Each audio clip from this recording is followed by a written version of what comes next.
আপনি 3 মাস পরে আইসা ফেসবুক আইডিতে একটা ভাষণ দিলেন কেন? আপনি কোর্টে যাইয়া ওই পত্রিকার বিরুদ্ধে মানহানি মামলা কেন করলেন না? এটা তো কথা। আপনি তো মামলা করেন নাই এবং ওই পত্রিকার বিরুদ্ধে কোনো অ্যাকশনে আপনি যান নাই, সেই তো আমরা ধরে নিব এখানে আপনার সম্পৃক্ততা আছে। আমি তার আইজি বেনজির সাহেব এত শিক্ষা গ্রহণ করলেন, ডক্টরেট হলেন, ঢাকা ইউনিভার্সিটির খণ্ডকালীন শিক্ষক, এত প্রাপ্তি, শেষ পর্যন্ত 2টা মেয়েরে আর স্ত্রীরে জেলখানার শিখ গনাইবেন। আপনার এই নির্বুদ্ধিতার জন্য আপনার পুরো পরিবার এখন প্রশ্নবিদ্ধ। হাইকোর্টে রিট হইলো, আদেশ হলো না। সুমন দরখাস্ত করছে, দরখাস্তার আলোকে আধা ঘন্টার মধ্যে তারা তদন্ত কমিটি বানিয়ে ফেলেছে, করে তারা তদন্তে নেমে গেছে। তদন্ত কোথায় করবেন? যে সমস্ত জায়গায় তদন্ত করবেন সে জায়গাগুলো তো দিবালোকের মতো পরিষ্কার। আজকে বেনজিরের যে অবস্থা হচ্ছে, আপনাদেরকে আমি বলে দিই, আগামী 15 দিন বা 1 মাসের মধ্যে বসুন্ধরা গ্রুপ এই সায়েম তানবিদেরকে আপনার জেলখানার শিখ গুনতে হবে। আমাদের দর্শকরা 2-1টা প্রশ্ন করেছিল, আপাতত যদি অনুমতি দিয়ে দিই। সেটা হলো, আমার এক ছোট ভাই বাবু সিঙ্গাপুর থেকে যে প্রশ্নটা আজাদ বাড়ি করেছে, আসলে এটা শিষ্টাচারের মধ্যে পড়ে না। আমি এই জন্য বলছি যে বাবু এবং জাহিদ যে আমেরিকা থেকে জয়েন করছিল, তারা আমার সাথে একটা সংগঠনে জড়িত আছে, প্রবাসীদের নিয়ে আমার একটা সংগঠন আছে। সেহেতু আমি আজাদ ভাই আপনার কাছে ব্যক্তিগতভাবে ক্ষমা চেয়ে নিলাম।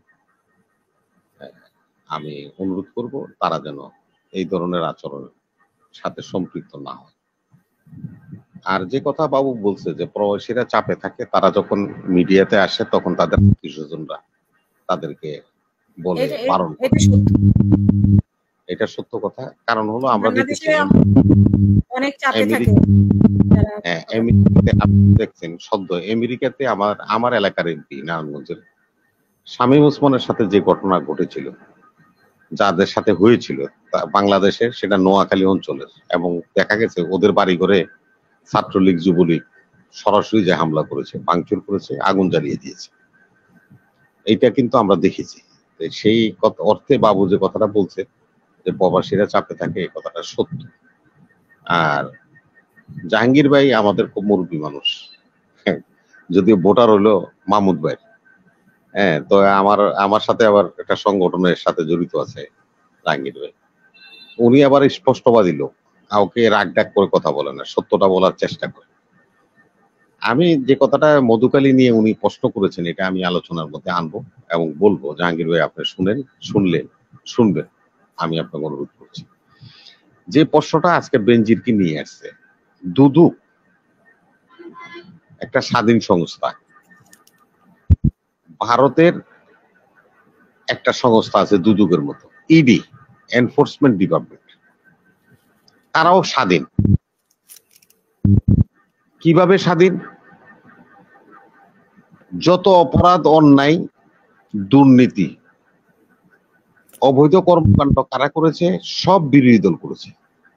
কেজরিওয়াল হাজতে, রাহুল গান্ধীর সিট চলে যায়, মমতাকেও মনে হয় যদি এবার জিততে পারে তাহলে ওরাও হাজতে নিবে। আমাদের দুদকও ওই ইডির মতো, এনফোর্সমেন্ট ডিপার্টমেন্টের মতো অত্যন্ত স্বাধীন একটা সংস্থা। ওই কোথাকার ওই ফেসবুক এমপি, উনি একটা দরখাস্ত করলে তারপরে ওনারা একটা তদন্ত কমিটি করে।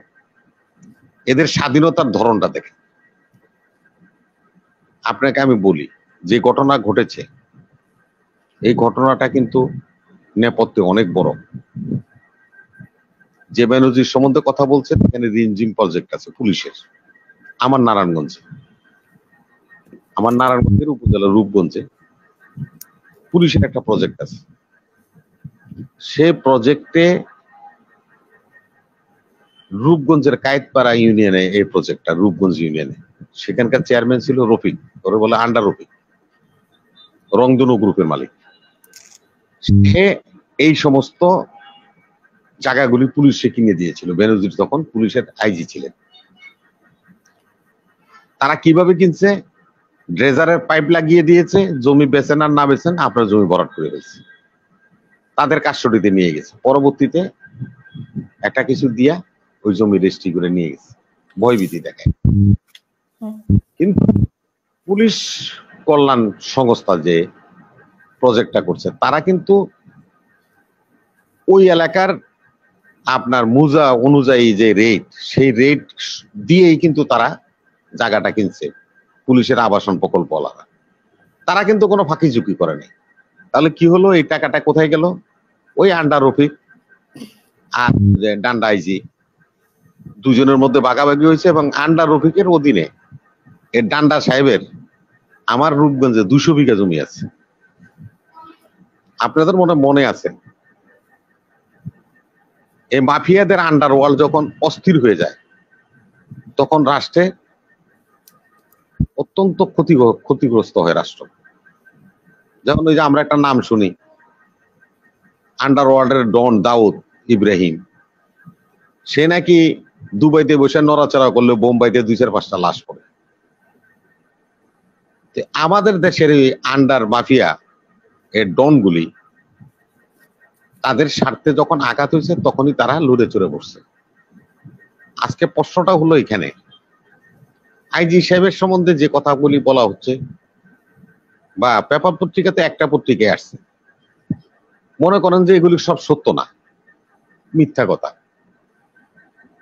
কিন্তু আপনি 3 মাস পরে আইসা ফেসবুক আইডিতে একটা ভাষণ দিলেন কেন? আপনি কোর্টে যাইয়া ওই পত্রিকার বিরুদ্ধে মানহানি মামলা কেন করলেন না? এটা তো কথা। আপনি তো মামলা করেন নাই, এবং ওই পত্রিকার বিরুদ্ধে কোনো অ্যাকশনে আপনি যান নাই, সেই তো আমরা ধরে নিব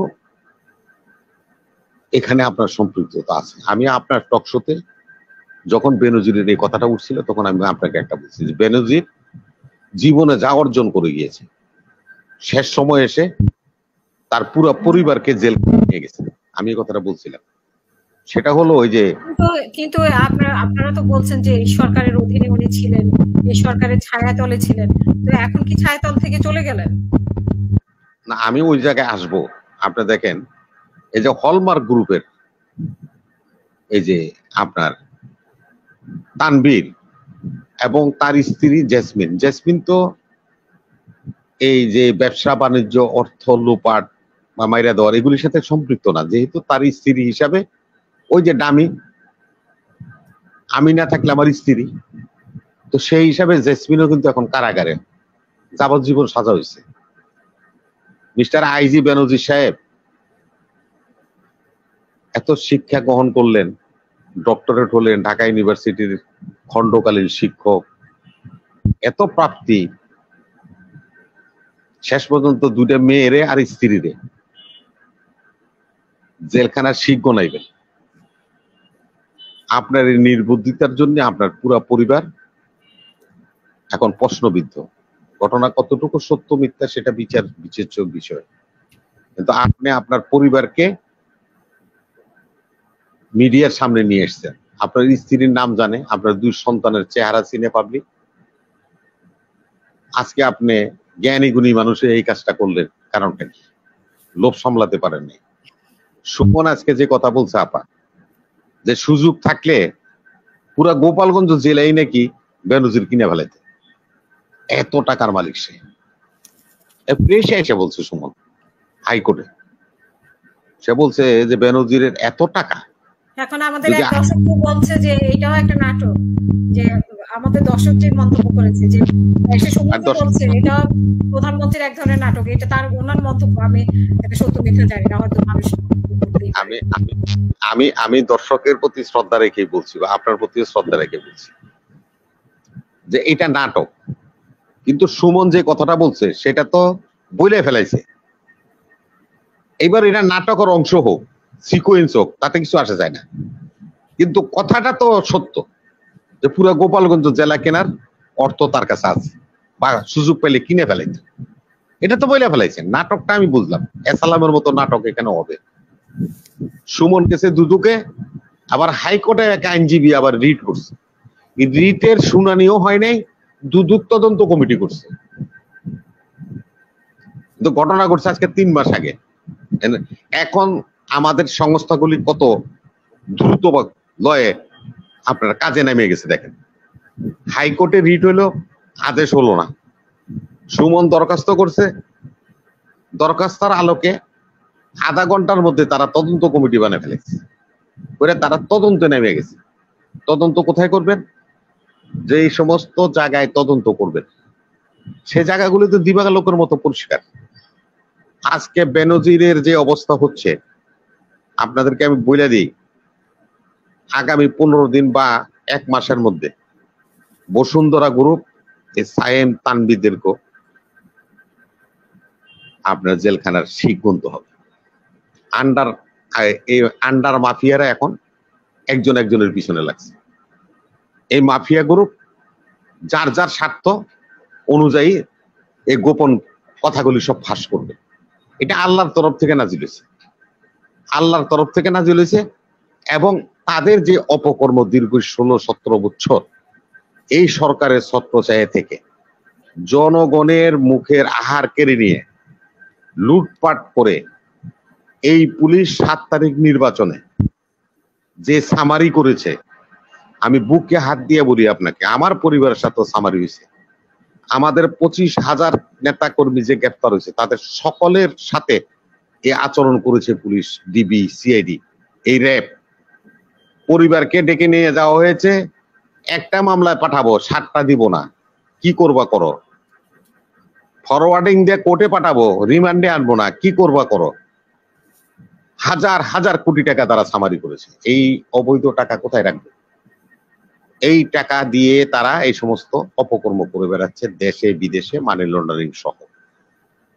আজকে যে প্রশ্ন যে এসালামুর মতো এখানেও রিট বাতিল হয়ে যাবে, খারিজ হয়ে যাবে, এবং হয়তো বা উচ্চ আদালতে প্লিডেড ডিভিশন পর্যন্ত গেলে দেখা যাবে যে এসালাম যেরকম একটা আদেশ নিয়ে গেছেন সেরকম একটা আদেশ হয়তো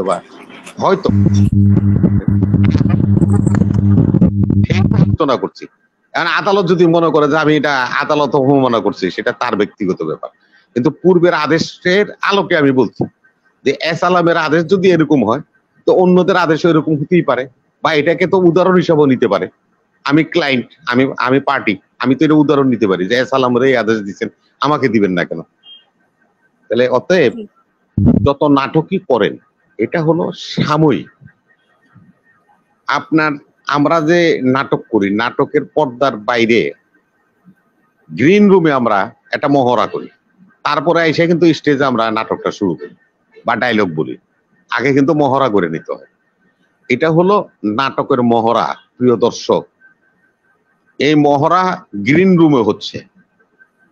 এই গ্রিন রুম থেকে যখন নাকি মহড়া শেষ করে আপনি স্টেজে আসবেন, দর্শকের জন্য ডায়লগ বলবেন, অভিনয় শুরু করবেন, সেদিন আপনাকে কেউ ঠেকাতে পারবে না। এবং সেই পর্দা, যে পর্দা ফেলে দিয়ে গ্রিন রুমে বসে আছেন, সে পর্দা এই দেশের জনগণ একসময় ছিঁড়ে ফেলবে। আপনাদের মুখোশ জনগণের কাছে উন্মোচিত হবে, সেদিন বেশি দূর নয়। ধন্যবাদ।